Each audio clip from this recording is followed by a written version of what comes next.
Good morning, dear students. Myself, Professor Narayanadas. Today, I am going to discuss about the topic committee organization.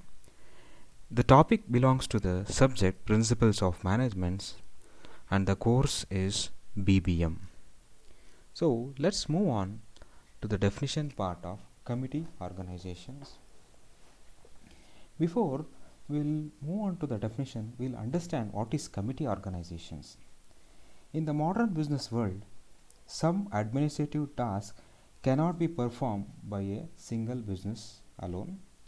When two or more persons which are joined are required to perform the same administrative task, it requires it's shaped into a committee form of an organization.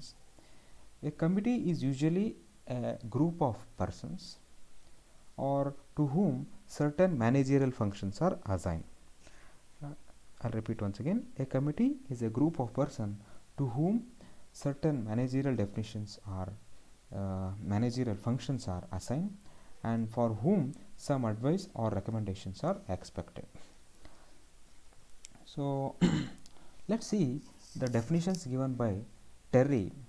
So committee organization is a body of persons elected or appointed to meet on organized basis for the discussion and dealing of matters brought before it.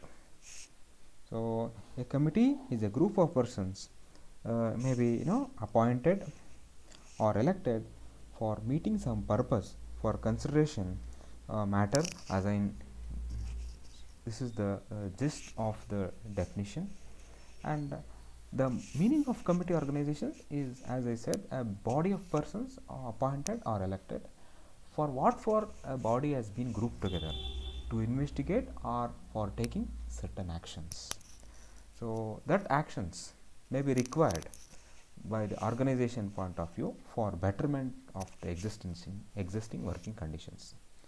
So that whatever the actions as or investigation taken care is to report to the concerning business matters only. This is what committee organization means. Let's see the type of committee organization. So committee organizations can be grouped into three types. One is advisory committee, second one is fact finding committee, and the third one is action committee. We can also say it as an executive committee. The synonyms of or another name of action committee will be executive committee. Let's see what is advisory committee. An advisory committee, so it is also called as a problem solving committee, where committee is assigned to solve given problems, where members are required to give the best solutions based upon their knowledge, their experience. After observing those pros and consequences, solutions can be found. So if a committee is required or requested to solve any problems which are existed, so it should give its best possible solutions. The reason is that committee members will be having a wide knowledge, their experience, and they can also offer different opinions and also suggest approaches to solving a problems. A solution will be found out by the committee after considering the pros and consequences of the proposed solutions. This is what the advisory committee says. And second type of committee is fact finding committee, as this type of committee is formally formed only for the purpose of collecting informations. So collecting informations on any particular area or a subject. A detailed report is submitted with recommendations to the management. Along with the report is opinion as the members of the committee will suggest some opinion or recommendations to the management. This is most common committee which are found in any sort of organizations. This is what fact finding committee means. And the third type of committee is action committee. So this type of committee consists of line officers, where the committee members can take the decisions and it has a power to implement the decisions always.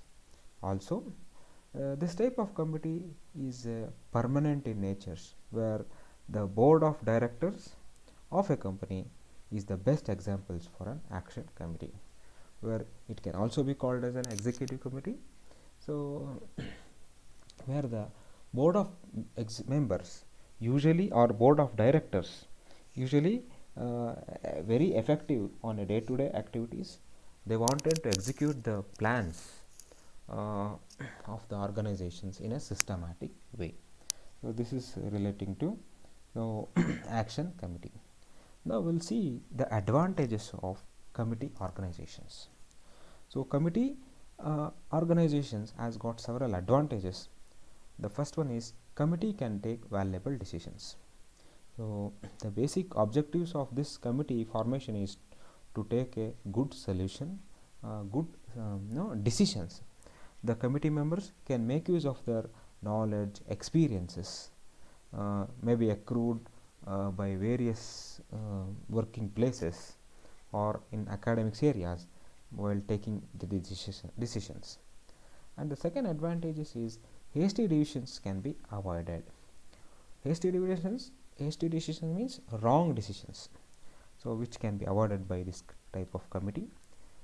The hasty decisions do not give maximum benefit to the organizations, so these worst decisions are not worthy from the long term point of view, because of the members are given a chance to express the valuable suggestions. No wrong decisions can be avoided, I mean to say. The third advantages of this committee organization is, the members are given a chance or encouraged to participate in the process of decision making. Each committee member can acquire a knowledge of and understanding the feelings of the peoples in other parts of the company, and that knowledge can be used. Keeping in these in view, the decisions is taken by the committee. So committee members are encouraged to participate in decision making process. And third point, as a fourth one, is the coordination between the departments makes easier in a case of committee organizations. So the reason is that the committee consists of members from various departments. So committee is useful devices for coordinating business plans and also the execution of the business policies. And apart from this, members have also an authority to implement the decisions. So the committee members will be having an authority in ensure the plans will be, or opinions will be implemented. If any individuals take a decision, the decisions may not be implemented by the committee. The reason is that there is no authority for the committee to implement the decisions taken by individuals. So the committee members have the authority to implement decisions in the situations. And what are the disadvantages of the committee organizations? The disadvantages of the committee organizations is men from various fields are included in these committees. Not one area particular what I can say stages or one particular segments the people will be chosen for to become a committee members. From various fields the people will be included as the members of the committee. Each member expresses his own ideas and decisions or the solutions. Because of this, it results in delay in decision making or taking a decisions, I can say. And the second disadvantage is increase in the administrative expenses, as it is. The first point says the various fields, the expertise and knowledge will be included in terms of committee organizations. It increases the administrative expenses of the organizations, expenses which are incurred whenever the committee is converted for solving problems or taking decisions. So the next disadvantages is the secrecy of the committee's decisions cannot be maintained under this. type of committee organizations. The reason is that there is a large number of members will be included in the committee, and the respectives irrelevant matters sometimes are can be discussed also. So at the same time, the responsibility cannot be fixed on any persons. If any decisions does not produce favorable results of the organizations, each one blames the other persons for faulty decisions and making held responsible, and it creates unfavorable results also because of the so on and so forth reasons. And in this type of committee organizations, each member is expected to express his own ideas. So sometimes it may create arguments stage between the members. Heated arguments among the committee members may exist. It does not benefit to the organization sometimes. So these are all the disadvantages of the committee organizations. So recommendations for efficient functioning of a committee, it includes the objectives must be clearly stated among the members. The size of the committee member should be optimum level. It should not be too less quorum and should not be too many members should be included. The size must be appropriate and optimal. The role of committed has to be laid down. So the authority and responsibility of the committee should be clearly laid down. If so, the members of the committee will act accordingly to the regulations of the committee which was formed. And the role of the chairman must also be clear. So great care should be taken while selecting the chairman while forming the committee. The chairman of a committee may be selected by the committee members among or nominated by the management, however the fashion. So chairman should act as a man to whom every member of the committee could be easily accessible, and he should encourage the members, and also he is expected to give cooperations to everyone, each of the members in the committee. And there should be a periodical meetings every now and then as the time requires depends upon the situations. Members must be meet each others, and there should be appropriate follow-up and evaluation of the meetings. Whatever the agenda is discussed, the minutes of the meeting should be intimated to all the members of the committee. There should be appropriate follow-up procedures should also be carried on the purpose of ensuring the proper implementations of the decisions.